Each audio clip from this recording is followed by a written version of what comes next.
Olá a todos, sejam bem-vindos no canal da Associação Espírita Lauro Machado.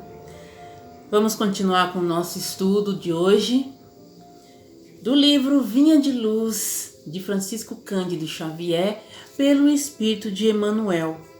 A lição que a gente vai estudar é a de número 53, Sementeiras e Ceifas. Se formos mudar o nome aqui dessa lição, podíamos dizer que é quem planta colhe. Quem planta colhe. Porque vamos falar da justiça de Deus, né? Mas também do amor. Vamos falar das leis, da lei de causa e efeito. Lei de causa e efeito. Porque disso nós não podemos escapar.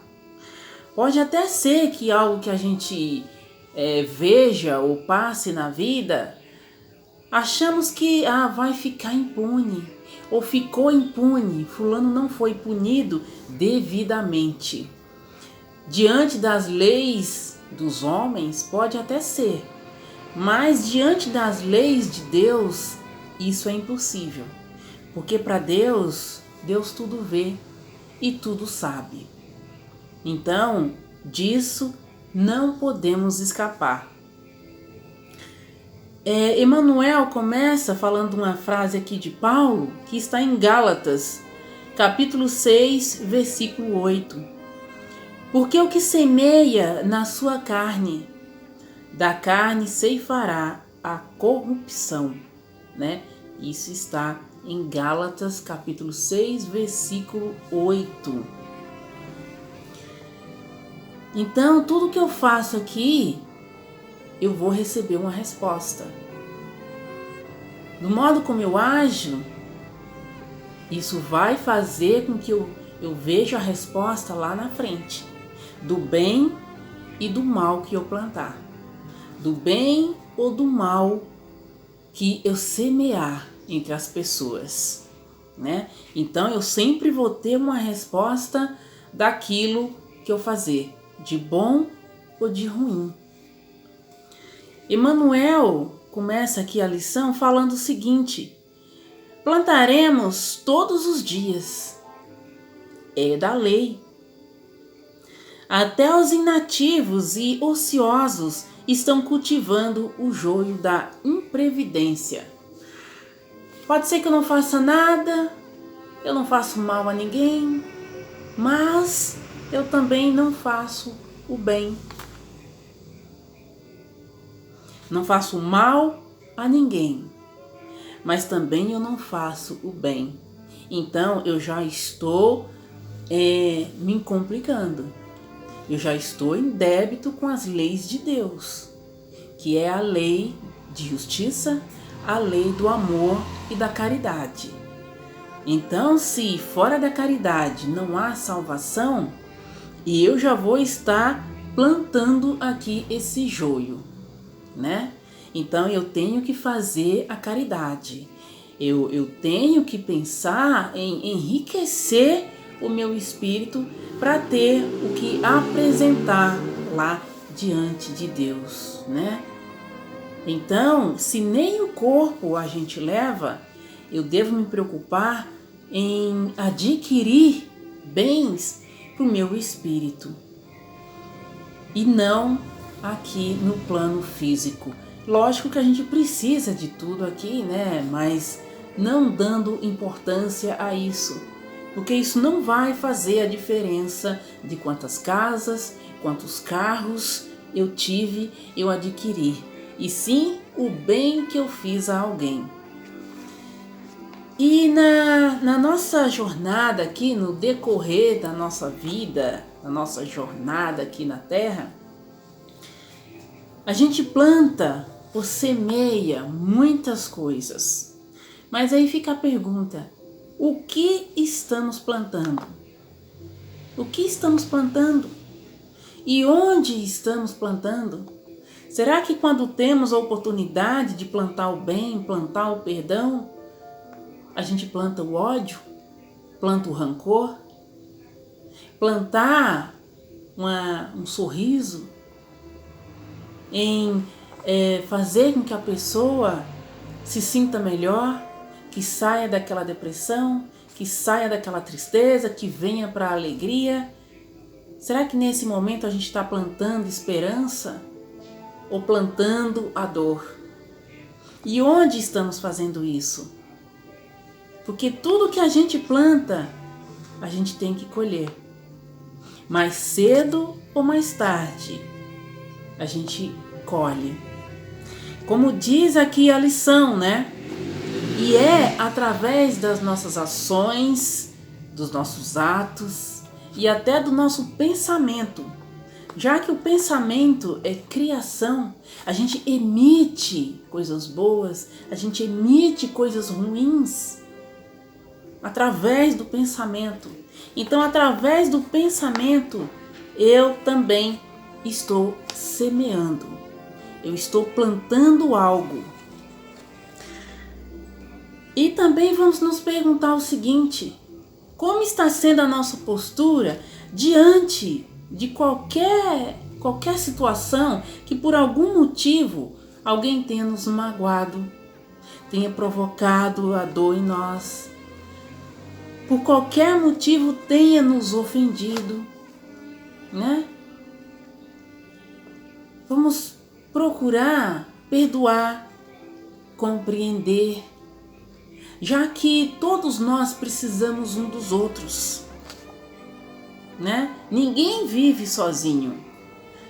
Então, assim, se eu também posso errar, e se fosse um dos meus familiares, eu ia compreender e até procurar qualquer justificativa por aquele erro que ele cometeu, porque não podemos também agir da mesma forma com os nossos irmãos. Jesus mesmo disse: atira a primeira pedra aquele que estiver sem pecado. Atira a primeira pedra.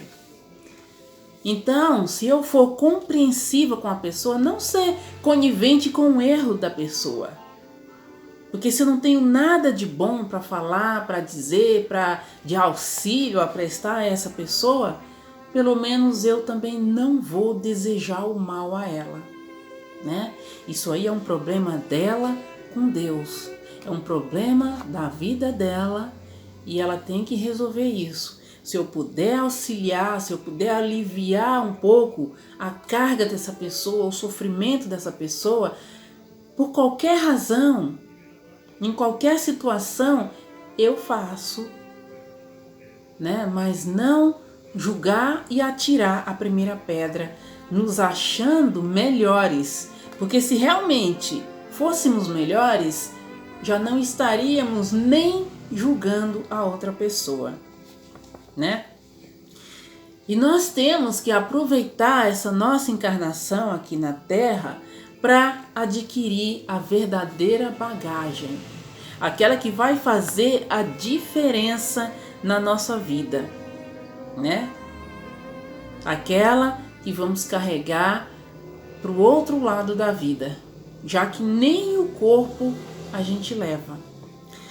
E esse joio, como diz aqui, né? Temos que ficar também em alerta, porque nós temos a plena liberdade, o livre-arbítrio de escolher o que quisermos, né?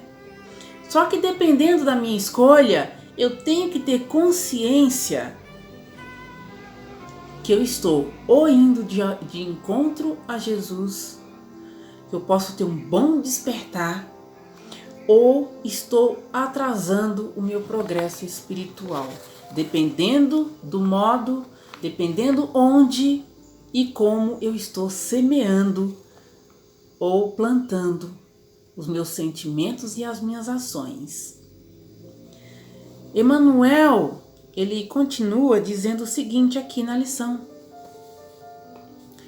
é necessário reconhecer, porém, que diariamente colheremos. Há vegetais que produzem no curso de breves semanas. Outros, no entanto, só revelam frutos na passagem laboriosa de muito tempo, né? Em todas as épocas, a turba, que é nós, né? A turba cria complicações de natureza material, acentuando o labirinto das reencarnações dolorosas, demorando-se nas dificuldades da decadência.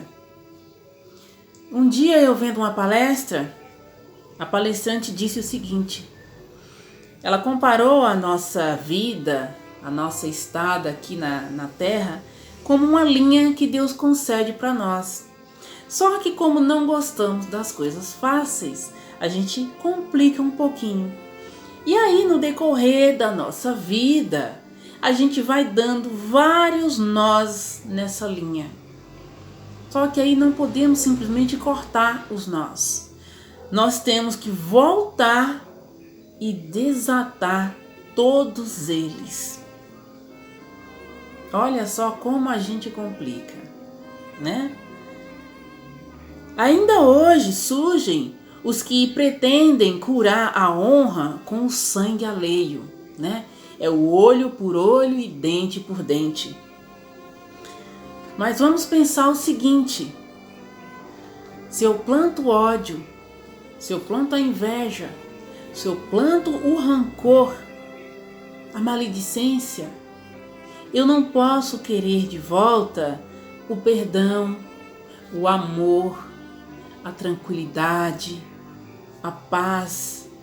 Eu não vou ter isso se eu querer lavar sempre a honra com sangue, em vez de praticar o perdão, ou de semear o perdão. Ele continua dizendo o seguinte: lavar a injustiça com as represárias do crime. Daí o ódio de ontem gerando as guerras de hoje. Aí vira um ciclo vicioso. Eu pretendo mudar e eu venho e faço tudo de novo. Eu pretendo mudar, eu peço uma nova existência e caio no mesmo erro. A ambição pessoal formando a miséria que há de vir. Os prazeres fáceis reclamando as retificações de amanhã. Até hoje, decorridos mais de 19 séculos, sobre o cristianismo, apenas alguns discípulos, olha só, alguns discípulos de quando em quando compreendem a necessidade da sementeira da luz espiritual em si mesmo. Aí a gente lembra aqui do capítulo 18, né, do Evangelho segundo o Espiritismo, que fala que há muitos os chamados, muitos, e poucos os escolhidos. Ele continua dizendo assim: diferente de quantas se conhecem no mundo e avançam a caminho do Mestre dos Mestres. Olha só. Se desejas, pois, meu amigo, plantar na lavoura divina, foge ao velho sistema de semeaduras na corrupção e ceifa na decadência. Olha só. E é através das minhas ações, é através dos meus atos, né, da minha conduta, e procurando sempre mudar, corrigir isso em mim, é que eu vou estar avançando rumo a Jesus, né? É sempre através dessas ações, plantando coisas boas, que eu vou estar de encontro à grande luz. Cultiva o bem para a vida eterna. Repara as multidões encarceradas no antigo processo de se levantarem para o erro e caírem para a corrigenda, né? Olha só, a pessoa sempre está disposta, planeja toda a vinda aqui, né, numa nova encarnação, numa nova chance. Então vamos aproveitar essa oportunidade, vamos aproveitar essa encarnação e procurar semear coisas boas, né? E segue rumo ao Senhor, organizando as próprias aquisições de dons imortais. Graças a Deus. Então essa é a lição de hoje aqui. Sementeiras e ceifas.